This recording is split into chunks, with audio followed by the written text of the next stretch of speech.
This is our COVID Roundup and CDC update for January 17th, 2025.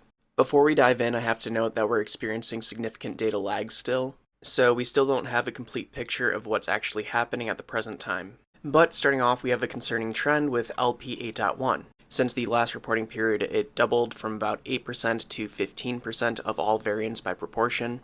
And from the literature that we've been tracking, we know that LP 8.1 is more immune evasive and it can bind tighter to the ACE2 receptor, which taken together tells us that it's going to be more contagious to people. The problem exists, however, that we don't have a complete variant landscape within our country, because that 15% is aggregated from limited data. See all of these black dots here? That's no sequencing data available, meaning that for each and every one of these black dots on this map, that they are not providing any data to our COVID variant landscape. And this is not because there is no COVID in the region.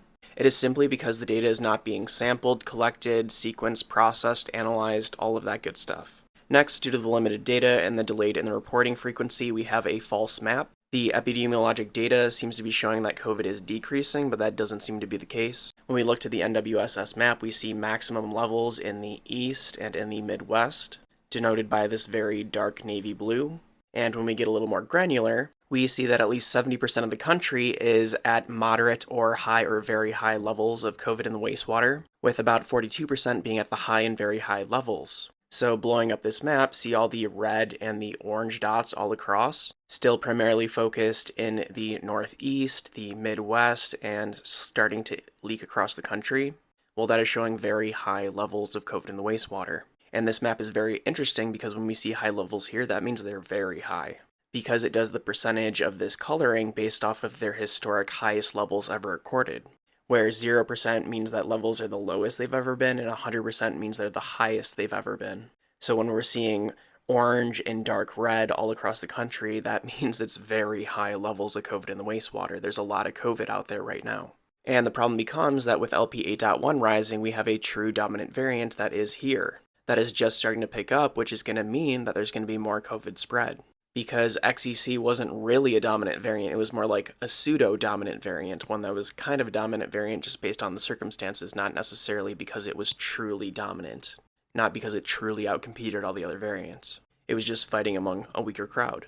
And finally, looking over to wastewater scan and the 28 reporting wastewater facilities in California, we're still not really seeing this winter wave having hit the West Coast yet, but personally, I still think there is time for this to happen. I think we're going to have an unusually late winter peak this year still. And finally, looking out to the 148 reporting wastewater facilities to wastewater scan in the US, we see that the general trend still seems to be everything going up, where the bulk of the data may be starting to hit a plateau in this dark section right here, but it's too early to tell what's actually going to happen with the bulk data. But despite this, we're still seeing facilities go straight up, with highest levels currently in Montpelier, Vermont, and in Warren, Michigan.